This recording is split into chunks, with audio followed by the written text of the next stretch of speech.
नमस्कार साथियों, हिंदी स्टेनो बढ़ोत वाले चैनल में आपका हार्दिक स्वागत है। आज के डिक्टेशन रामधारी गुप्ता खंड 2 से प्रतिलेखन संख्या 98 90 वर्ड पर मिनट की स्पीड से होगी। तो आइए शुरू करते हैं। डिक्टेशन शुरू होगी 5 सेकंड बाद।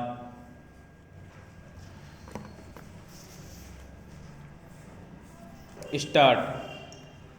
आदरणीय सदस्यों, भारत गणराज्य की सर्वप्रथम संसद के जो हमारे संविधान के अनुसार चुनी गई है, सदस्यों के रूप में मैं आप लोगों का स्वागत करता हूँ।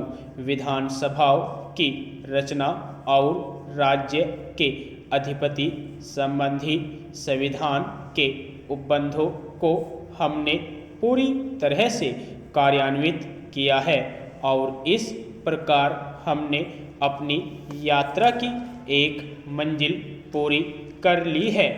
जैसे ही यह मंजिल समाप्त होती है, दूसरी मंजिल शुरू हो जाती है। कोई भी जीती जाति या राष्ट्र अपनी भावी निर्माण यात्रा में आराम से नहीं बैठ सकता।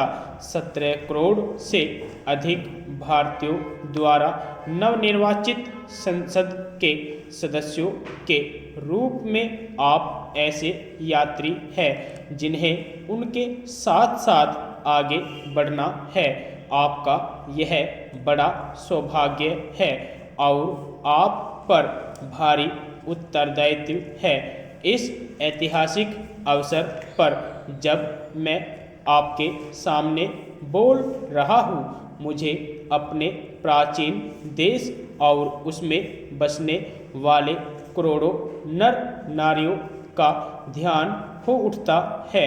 भाग्य हमारे सामने है और यह हमारा काम है कि हम उसके निमंत्रण को स्वीकार करें।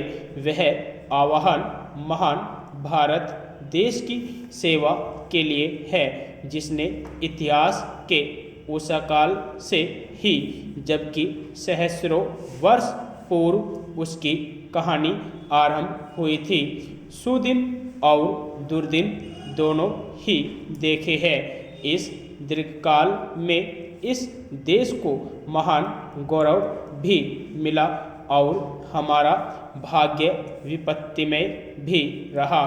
अब जबकि हम भारत की लंबी कहानी का नया अध्याय आरंभ करने वाले हैं, हमें पुनः यह निर्णय करना है कि हम उसकी सर्वोत्तम सेवा किस प्रकार कर सकते हैं। आपने और मैंने अपने इस देश की सेवा का व्रत लिया है। मेरी प्रार्थना है कि हम अपने व्रत में सत्यनिष्ठा सिद्ध हो और इसे पूरा करने के लिए अपना तन मन धन लगा दे। सुदीर्घ काल की पराधीनता के बाद भारत ने स्वतंत्रता प्राप्त की है। सब कुछ सहकर भी इस स्वतंत्रता को बनाए रखना है, बचाना है और बढ़ाना है, क्योंकि इसी स्वतंत्रता के आधार पर ही तो प्रगति की जा सकती है। किंतु केवल स्वतंत्रता ही पर्याप्त नहीं है, उसे अपने साथ जनता को भी कुछ सुख लाभ कराना चाहिए और वे जिन बोझों से दबे हुए हैं उनको कम करना चाहिए। इसलिए यह बात हमारे लिए अत्यंत महत्वपूर्ण हो गई है कि हम तेजी के साथ जनता की आर्थिक उन्नति करने के लिए जुट जाए और समता तथा सामाजिक एवं आर्थिक न्याय के जो उच्च आदर्श हमारे संविधान में अंकित है, उनको पूरा करने के लिए हम प्रयास करने लगे। अपने सारे इतिहास में भारत ने मानवात्मा की कुछ अन्य प्रेरणाओं का प्रतिनिधित्व किया है। संभवतः भारतवर्ष का विशिष्ट लक्षण यही रहा है और अभी हाल में ही उस प्राचीन भावना के उत्तम प्रतीक को हमने महात्मा गांधी के रूप में देखा है, जिन्होंने अपने नेतृत्व में हमें स्वतंत्रता दिलाई।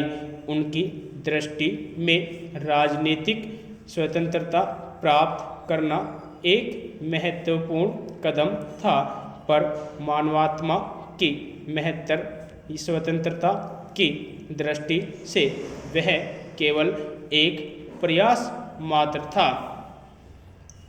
यदि आपको डिक्टेशन अच्छी लगी हो तो हमारे चैनल को सब्सक्राइब करें तथा वीडियो को लाइक व शेयर भी करें।